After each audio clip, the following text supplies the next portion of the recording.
Ahmed al Burai is a lecturer at Istanbul's Aydin University and joins me now live from Istanbul. And Ahmed, let's start with Turkey's role in this. Turkey instrumental in helping to set up that ceasefire deal by exerting influence with Russia. How far will it now be trying to get that deal resurrected?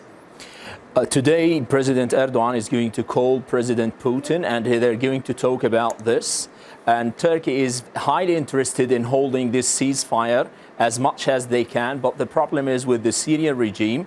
The Syrian regime is not honest at all in this. And they're trying to always fail all the agreement that they reach out between Turkey from the one hand and Russia from the other hand.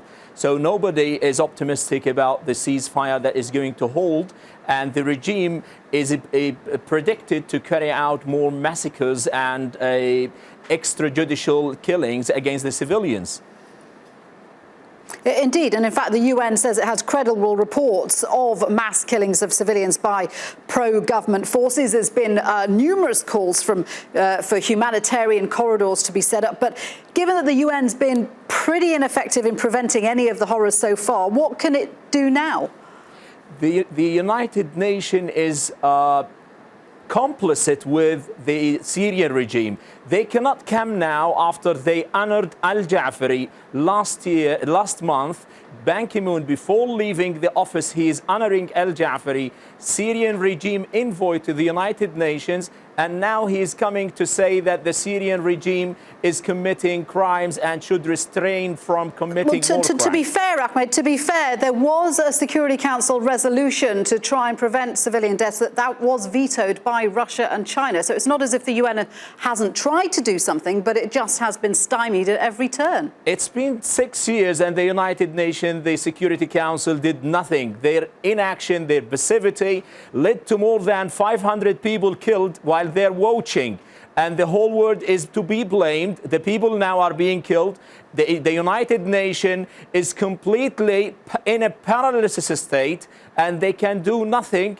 And now they're coming to claim this when things are over and the war, the dust of the war is going to be settled soon. And we will find scenes and images of complete massacres that is carried out against the population there while the United Nations is doing nothing.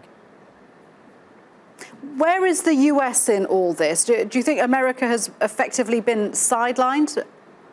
Obama is leaving and the elect president is coming. That's why the Russians and the Syrian regime took the chance.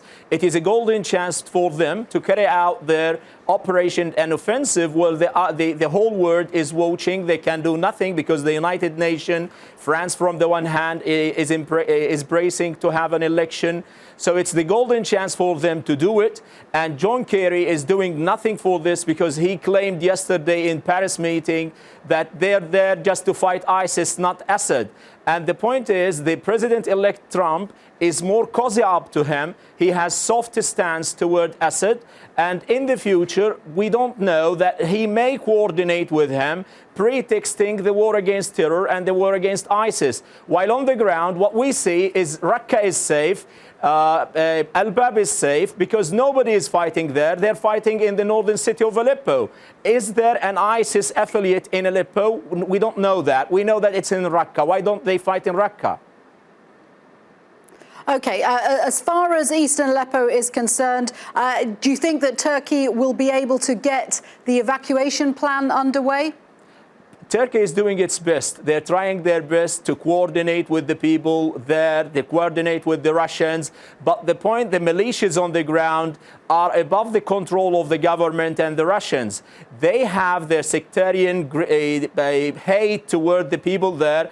And Assad regime and his militias, whether Hezbollah or other Afghan militias, they're going to give a lesson, a harsh lesson to the people who stand up in defiance of the tyrant, of the dictator Assad. And I don't believe that Turkey would be able to refrain them doing that. So we're going to expect more massacres and images of shooting in daylight.